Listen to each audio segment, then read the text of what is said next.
На 24 и 25 август в Самоковското село Говедарци се проведе 7-я фолклорен фестивал "Дар от природата".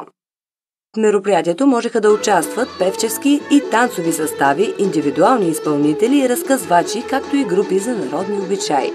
Една от водещите цели на организаторите е да се популяризира Самоковския край като място с богати културни традиции и да се съхрани вълшебството на нашия фолклор. Пред нас е госпожа Мария Рангелова, която ще ни разкаже малко повече за мероприятието. Тя е част от организационния екип. Здравейте! Здравейте! Този фестивал за първа година се проведе през 2013 година, като идеята за него дойде от секретарката на Народно читалище Христо Ботев, Спаска Костова, която е дългогодишен служител в читалището и човек с много опит. Тя даде това предложение, съответно ние като дейци и ръководство я подкрепихме, получихме подкрепата на община Самоков, които ни подадоха ръка и така стана факт първият фестивал през 2013 година. Тогава взеха участие само групи от региона, от общината. След това при първият успех на този фестивал, така в по-свит кръг, да кажем, направихме го с национално значение, той стана национален фестивал, както и сега, за 7-ма поредна година има групи и състави от цялата страна.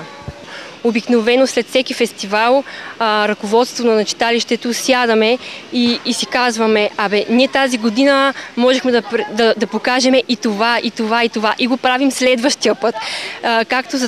Точно поради тази причина, сега за първи път е тази етнографска сбирка, изложена тук за всички посетители на селото.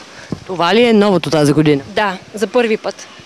Фолклорният фестивал "Дар от природата" е с конкурсен характер и може би точно заради това интересът към него бе наистина силен.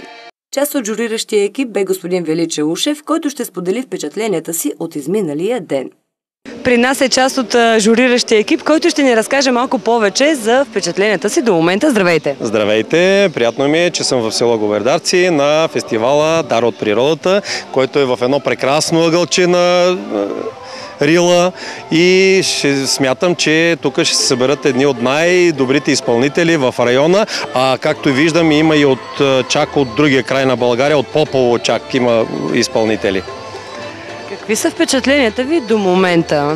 Да, наистина нямаше толкова много танцови състави, но все пак вярвам, че са успяли по някакъв начин да грабнат вниманието ви.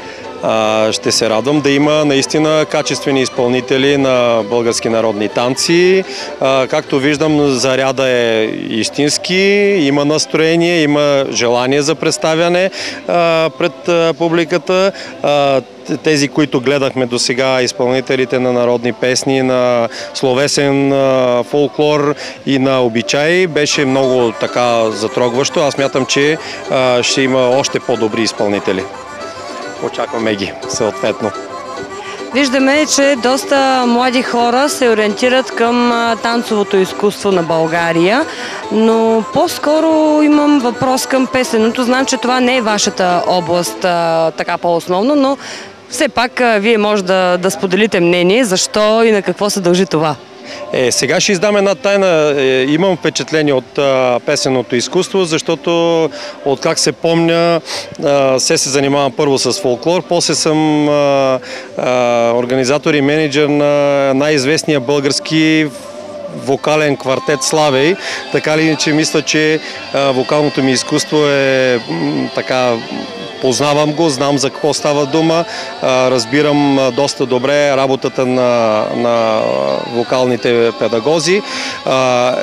Младите хора наистина трябва да се занимават с пеене и да кажа нещо много важно. Задължително търсете, драги приятели, вокални педагози, на български национален фолклор, защото има възможност да пеете много хубави български народни песни. Много хубав е българския фолклор, но запомнете едно. Не може да се пее фалшиво, трябва да се пее истински хубаво и постарайте се по някакъв начин да се доближите до истинската мелодия, до истинската мелодика на дадената песен, на музикалното изпълнение, да бъде в рамките на фолклорната ви област, което имате възможност да го направите, а когато нямате тая, отидете при един педагог. Винаги ще е на ваше разположение и ще ви помогне. Има такива и ние се гордееме с такива от Пилен ЦП.